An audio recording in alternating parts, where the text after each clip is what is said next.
First, did you hear about this fan who started a website trying to convince Mark Cuban to buy the Dodgers?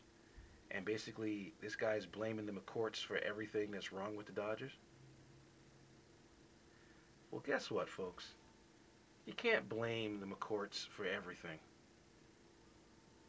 I mean, I'm sorry, that the Dodgers' rapid demise is painful for Dodger fans out here, and blaming their divorce, saying he's kind of distracted or that he's got all these multiple homes and all the money went to him buying homes and all this other nonsense. I wonder if this guy really understands what really goes on a baseball field. And even though, yes, they might be somewhat right that he has created a storm of chaos for the Dodgers, but the reality is that he doesn't play first base, he doesn't pitch, he doesn't catch a baseball. He's put a good team out there, and they've just been injured so much over the last couple of years. I mean, think about it. Billingsley's always hurt. Casey Blake's always hurt. Rafael Furcal. I've played more baseball games than Rafael Furcal has, and I haven't played baseball in a long time. Andre Ethier, off to a great start, gets hurt. I mean, this team has just been riddled with injuries. And yes, every team is riddled with injuries, so you can't poo-poo an injury. But the bottom line is, Joe Torre last year left this team for a reason. Joe Torre knew something was coming. And so he took his show, and now he works for Major League Baseball. So, don't blame the McCourts for everything. Would Mark Cuban be a good owner for this team? Mark Cuban would be a good owner for any team because Mark Cuban would make the necessary investments to make this team better. But so would Mr. McCourt if he wasn't in the situation. So, get off his back. The Dodgers situation will be resolved soon. If they have one bad year in 15, so what?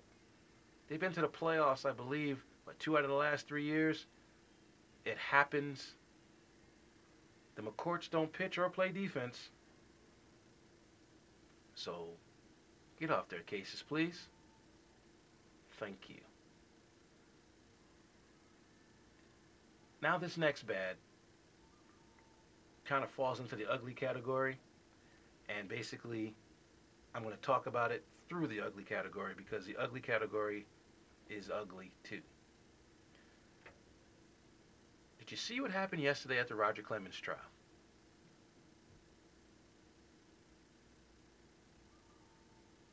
It left me speechless.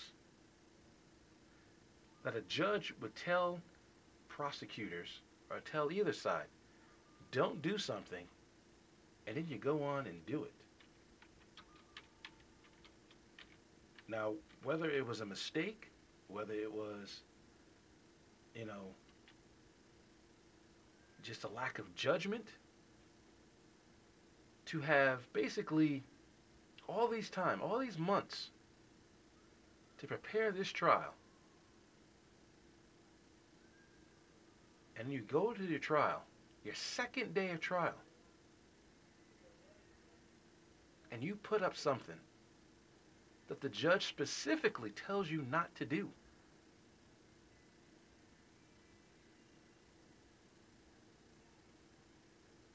I'm speechless.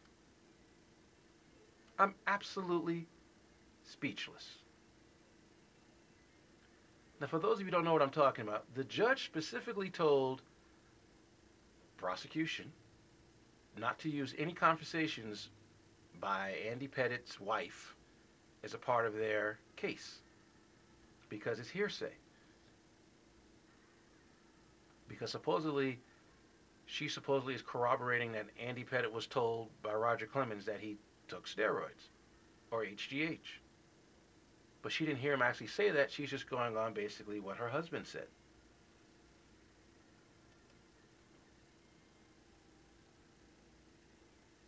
And when the judge told you not to do it, for you to do it, and have created now all this chaos, you've completely changed my whole newscast.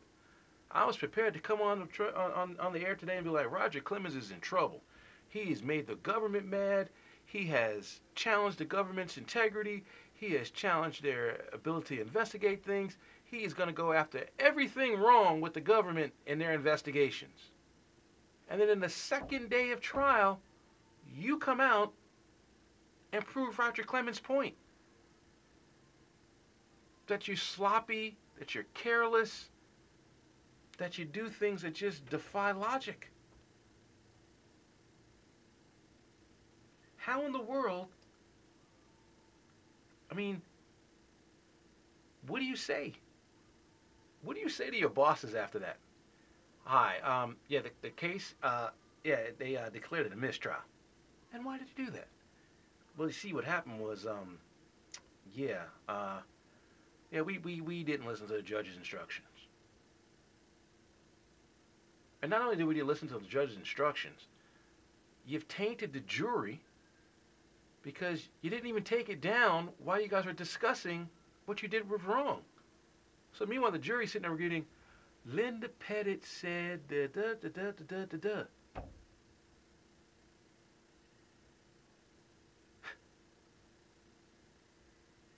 Makes absolutely no sense.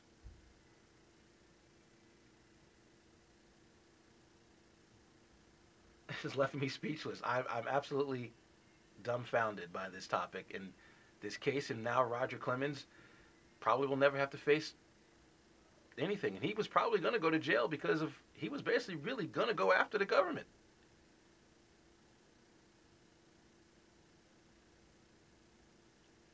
We'll be back to talk about the ugly in sports on 89.7 KLES FM after this.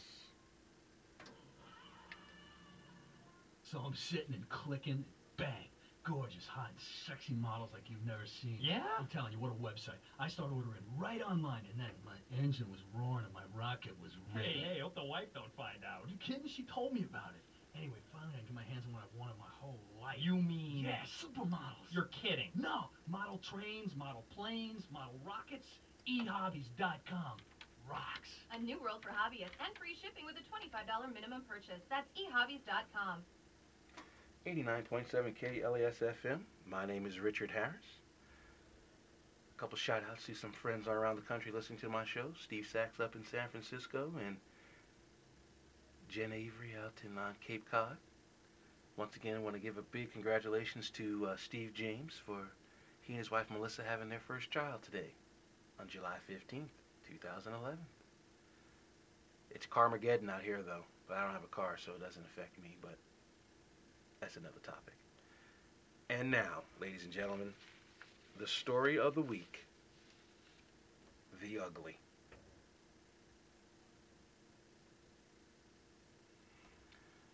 One of my favorite football players in the NFL is a gentleman by the name of James Harrison. I love James Harrison because James Harrison plays the game hard, he plays the game rugged, he plays the game tough. He doesn't give an inch, he doesn't apologize for who he is. He's a man's man. And in fact, I've even written down, he's one bad mother, shut your mouth. And maybe he should have shut his mouth. Because, unfortunately for Mr. Harrison, he has opened up a can of worms that is crawling all over the country. That is crawling all over anything. Paper, books, footballs, shoulder pads, fields, people. First of all, can we stop, men all around the country, can we all stop using the word faggot? It is the most ridiculous, dumbest word in the dictionary. So can we please stop using that word, period? Can we stop using it to insult people too? Aren't we smarter than that to use words to try to feminize or make, to say something about somebody?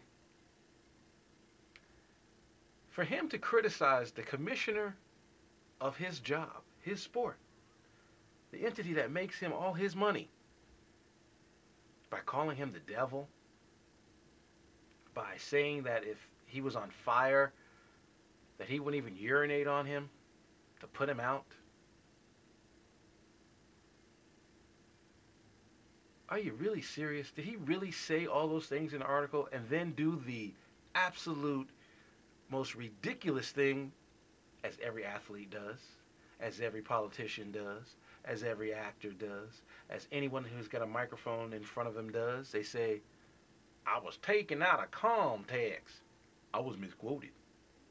I was, I had a couple pops in me. I was a little heated, and I diva.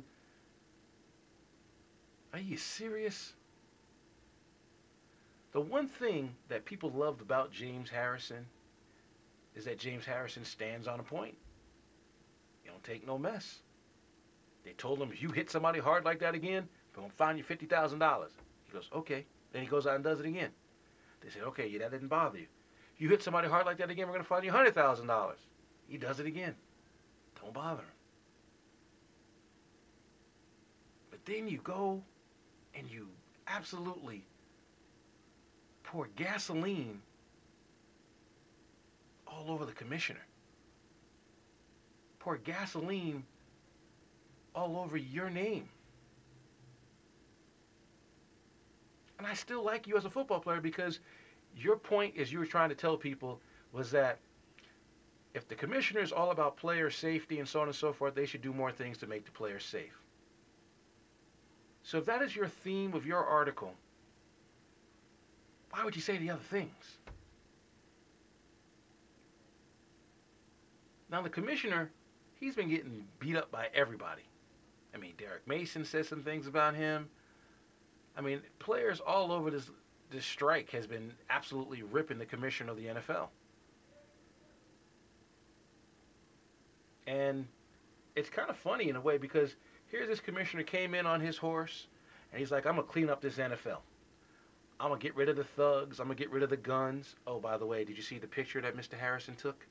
He's holding 2 guns. I'm going to get rid of the influences around the players. I'm going to get rid of all this nonsense to make it only be about football. I'm going to make you pay if you mess with the NFL. You mess with that shield, I'm going to get you. And everyone's like, yay, the commissioner's going to do all these things. But so many people don't like what he's done. Some of the black players feel that he's absolutely been racist. How he jumps all over Mr. Harrison, how he jumps all over some of the other players in the league for some of the things that they've done.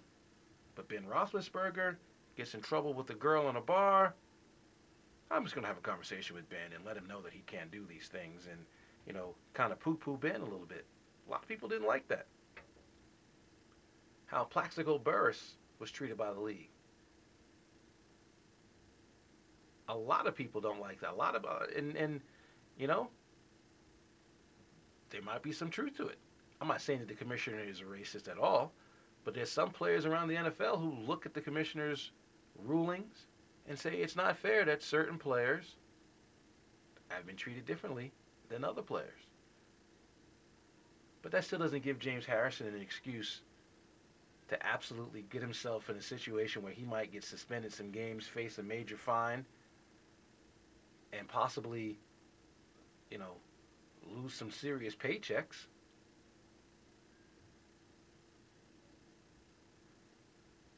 I mean, there's 100 other forums that he could have said what he needed to say. And that's why now in college sports, they'll talk about Twitter. They try to get the kids to stop tweeting. The NBA is trying to get the players to stop tweeting. Free speech is a very difficult word, difficult phrase, because it's so subject to interpretation. Because essentially, yes, everything is free speech, but free speech loses its freedom when you start insulting people. You have the right to say what you want to say, but you don't have a right to hurt somebody with what you say. And that's where that little thin line is between having the ability to have quote-unquote free speech and not. And we love people like James Harrison who speak their mind. But we don't want you to lose your mind while you're speaking your mind.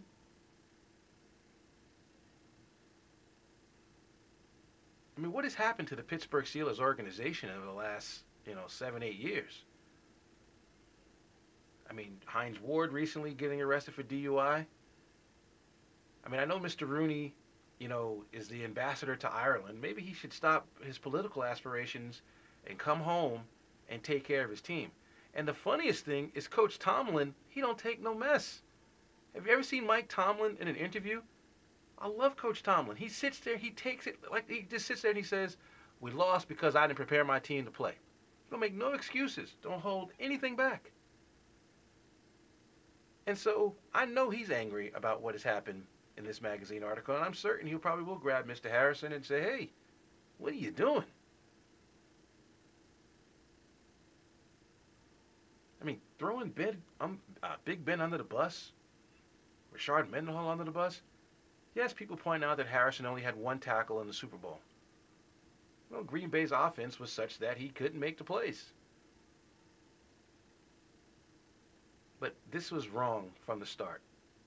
And this goes to, having the right people in your court, in your corner, to tell you what you should and shouldn't do. Somebody should have said, hey, man, this ain't a good idea. And we'll be back with our final ugly. Mr. Harrison, you're still one of my favorite players, but you made a wrong choice. On 89.7 KLAS FM.